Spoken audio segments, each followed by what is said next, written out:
अस्सलाम वालेकुम। Today's current affairs about 12 to 14 June. Students, मैं आप लोगों के लिए रिवर्स, बराजिज और दो आप्स की ट्रिक्स के साथ वीडियोस बना रहा था, इसलिए मुझे करंट अफेयर्स में एक गैप लेना पड़ा। तो हम दोबारा अपनी रूटीन स्टार्ट करते हैं। पहली न्यूज़ है, NATO will set up liaison office in Tokyo.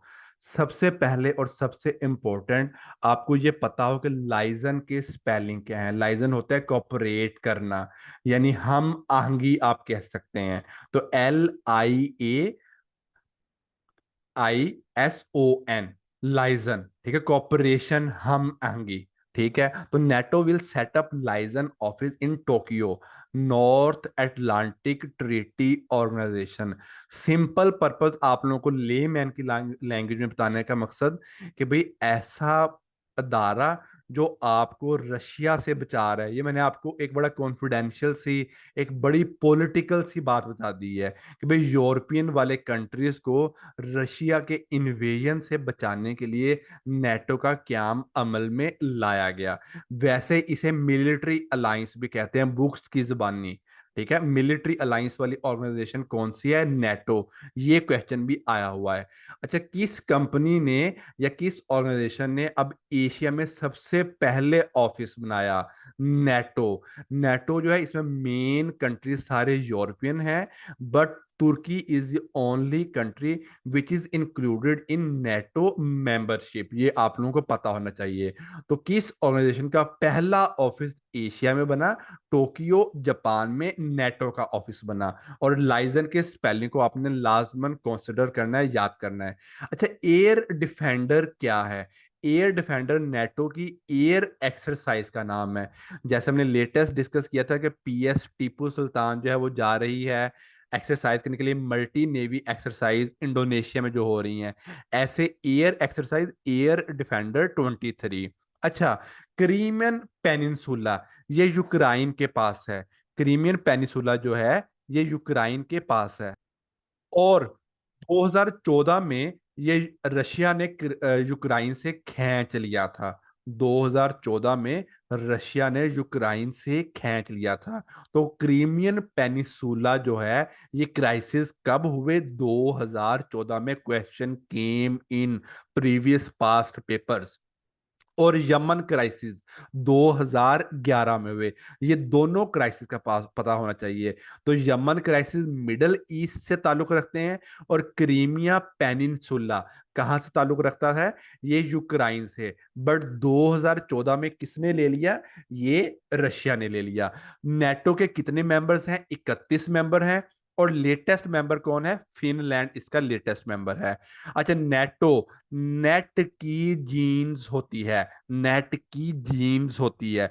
तो नेट से नेटो, और जीन से जीन्स स्टोल्टनबर्ग इसके हेड हैं। आपने जस्ट इतना याद रखना कि नेट की जीन्स होती है, और इसके हेड कौन है? जीन्स स्टोल्टनबर्ग हैं। अच्छा, टोक्यो में फर्स्ट ऑफिस इसका बन रहा है।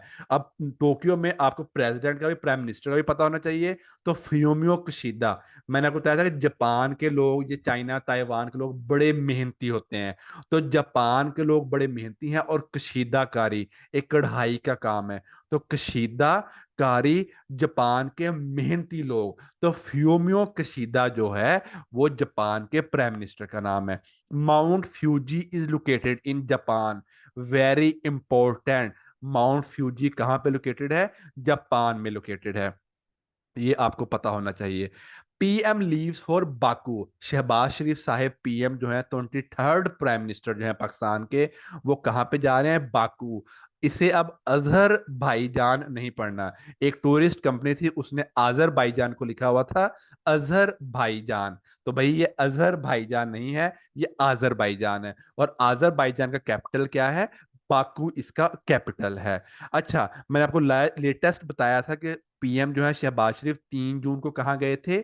तुर्की। और 3 जून को क्या हुआ था? तुर्की के जो प्रेसिडेंट है रिसेप तैयब उर्दगान, उन्होंने हलफ ओथ लिया था। अच्छा, आजरबाईजान के कैपिटल का नाम क्या है? Ilham alive. बड़ी मजे की ट्रिक लेके आए हूं आप लोगों के लिए। अब जो अजहर है, आप वही अजहर वाली ट्रिक रखें कि अजहर भाई को इल्हाम होता है, गैब का इल्म होता है। ठीक है, तो अजहर भाई इल्हाम। तो अजरबैजान का प्रेसिडेंट कौन है? Ilham Aliyev. Turkmenistan, Afghanistan, Pakistan, India. TAPI pipeline, ये बड़ा इंपॉर्टेंट था। ठीक है, सेंट्रल एशियन को साउथ एशिया से मिलाने वाली पाइपलाइन, गैस पाइपलाइन। इसकी लंबाई कितनी है? 1814 किलोमीटर, वेरी वेरी इंपॉर्टेंट। और इसका दूसरा नाम क्या है? Peace pipeline. ये बहुत इंपॉर्टेंट है। अच्छा, यहाँ पे बात चल रही थी प्राइम मिनिस्टर्स की और प्रेसिडेंट्स की। तो लेटेस्ट किस कंट्री का प्राइम मिनिस्टर मरा? सिल्वियो, इटली का प्राइम मिनिस्टर मरा। इटली का प्राइम मिनिस्टर सिल्वियो। वो जस्ट इतना पूछेगा कि किस कंट्री का प्राइम मिनिस्टर मरा, वो जस्ट आपको इटली और सिल्वियो पता होना चाहिए। ठीक है, जॉर्जियो मिलोनी इस टाइम इटली का प्राइम मिनिस्टर है। जॉर्जियो मिलोनी जो है इस टाइम इटली का प्राइम मिनिस्टर है। और मिलोनी और मिलन बड़ी मजे की ट्रिक लाए, एक ही चीज में buy one get two products. मतलब कि एक ही चीज में दो हम मजे लेंगे। मिलन सिटी एक फैशन सिटी है जो इटली में है। अब देखें, फैशन में हम एक दूसरे से मिलते हैं, एक ट्रेंड चलाते हैं, जेलस होते हैं यार इसने फैशन अच्छा किया है। मिलेंगे तो पता लगेगा ना। तो मिलेंगे, फैशन। मिलन सिटी कहाँ पे है? फैशन सिटी इटली में। और मिलन से मेलोनी इस टाइम इटली की जो है वो फीमेल प्राइम मिनिस्टर हैं। Iran discusses nuclear. अब देखें, मैं आपको एक और नई चीज इंट्रोड्यूस करवा रहा हूं कि भाई वो सब छोटी सी बात लिखेगा, बड़ी बात अब वो नहीं लिखेगा। ठीक है, तो अब आपको लेटेस्ट पता है यार, ईरान का जो है वो न्यूक्लियर प्लान है। न्यूक्लियर प्लान का नाम क्या है? तो ईरान अब क्वेश्चन क्या करेगा? Where does they met? Iran discusses nuclear plan with Europeans in UAE. ठीक है, तो दुबई में मिले। इससे पहले वो कहां पे मिले थे? वियना, ऑस्ट्रिया में मिले थे। ऑस्ट्रिया को सिटी ऑफ रेमनेंट्स भी कहा जाता है, पुरानी इमारतों का सिटी। ठीक है। अच्छा, जैकपुआ joint comprehensive plan of action, top most important बात है ये, आप न्यूज की और करंट अफेयर्स की और जीके की टॉप मोस्ट। तो ये कब हुआ? 14 जुलाई 2015 को ईरान और P5+1 कंट्रीज में। P5 का बताया था कर्फ्यू वाले कंट्रीज में, अब इसकी डिटेल में नहीं जाऊंगा। कर्फ्यू के लिए पिछली ट्रिक्स तो देख ले, जो न्यू स्टूडेंट्स हैं और जो पुराने हैं उन्हें P5 परमानेंट 5 ये कर्फ्यू कंट्रीज का पता होना चाहिए। ठीक है, अब आयतुल्ला खामिनी सुप्रीम लीडर हैं ईरान के। इब्राहिम रईसी प्रेसिडेंट हैं ईरान के।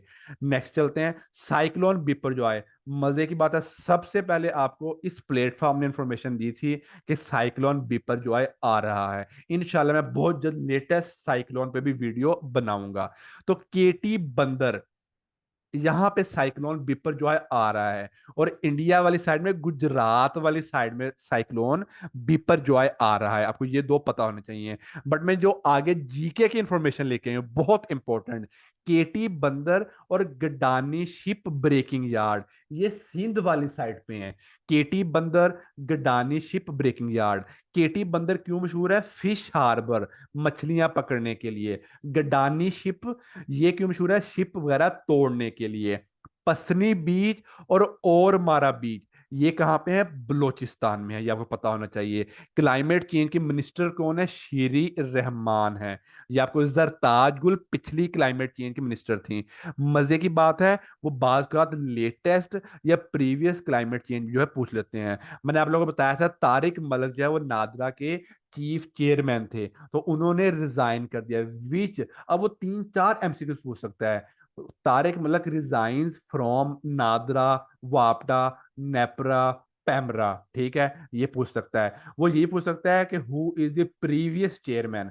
और सबसे टॉप मोस्ट इस प्लेटफॉर्म की खसूसियत कि आपको एक सीक्वेंस में करंट अफेयर्स का पता हो। देखिए, अब आपको आज पता लग गया जी तारक मलिक ने नादरा के जो है वो रिजाइन कर दिया है। अब ऑब्वियसली कुछ दिनों के बाद जो है वो एक नया नादरा का चीफ आएगा, तो आपको ऑटोमेटिकली करंट अफेयर्स में रट्टा लगाने की जरूरत नहीं पेश आएगी। तो आपको ऑटोमेटिकली एक सीक्वेंस ऑफ इवेंट्स चल पड़े हैं। जब न्यू आएगा तो हम उन्हें जरूर डिस्कस करेंगे। पाकिस्तान से रिलेटेड अरीज आफ्ताब ने ग्रैमी अवार्ड जीता हुआ, क्वेश्चन आया हुआ है, who one the Grammy awards Areej Aftab. अच्छा, ये रिलेटेड क्यों है आज की न्यूज से? ग्रैमी अवार्ड की जो अरीज आफ्ताब है, इन्होंने एक शो में अब परफॉर्मेंस देनी है। और इनका जो लिबास होगा, जो इनका ड्रेस होगा, वो फलस्तीन की हमायत शो करेगा। अक्सर होता है ना, ड्रेसिंग ऐसी तो वो किसी कंट्री से रिजेंबल कर रही होती है, तो वो फलस्तीन से रिजेंबल के लिए ड्रेस पहनेंगी। अब वो क्वेश्चन किसी भी तरीके से पूछ सकता है। Top most question, who one previously Grammy award? Simple पुराना क्वेश्चन, अरीज आफ्ताब। अरीज आफ्ताब ने किस कंट्री की हमायत के लिए लिबास पहना? फलस्तीन की हमायत के लिए लिबास पहना। PSCA, Punjab safe cities authority, जो स्पेशली लाहौर में कैमरा से मॉनिटरिंग कर रही है। ये इंपॉर्टेंट एब्रीविएशन थी आज की न्यूज की। स्टूडेंट्स, मैं कोशिश करता हूं उस एब्रीविएशन को लेके आऊं। देखें, आप यू क्वेश्चन कर सकते हैं, आप हर एब्रीविएशन को क्यों नहीं डिस्कस करते? तो मैंने करंट अफेयर्स और जीके को साथ साथ रखना होता है। तो PSCA आज डिस्कस हुआ है, इंपॉर्टेंट न्यूज नहीं थी। चाइना जो है वो उसके कैमरे रिपेयर करने के लिए आ रहा है, इंपॉर्टेंट नहीं है। तो बट आपको पता हो PSCA क्या है? अब आपको पता है जो 9 मई का वाकया हुआ था, ब्लैक डे कहलाया गया था, ठीक है? तो मिलिट्री कोर्ट्स में उन बंदों का ट्रायल होना है। मिलिट्री कोर्ट्स कब स्टैब्लिश हुई थी? 2015 में स्टैब्लिश हुई थी। और किस अमेंडमेंट के तहत स्टैब्लिश हुई थी? 21st अमेंडमेंट के तहत स्टैब्लिश हुई थी। स्टूडेंट्स, आपको न्यूज़ पसंद आई होंगी, इन्हें लाइक सब्सक्राइब और शेयर करें, और जरूर सुना करें। ये वाहद प्लेटफॉर्म है जो करंट अफेयर्स और जीके को आपस में ट्रिक्स के साथ रिलेट करता है। Thank you so much.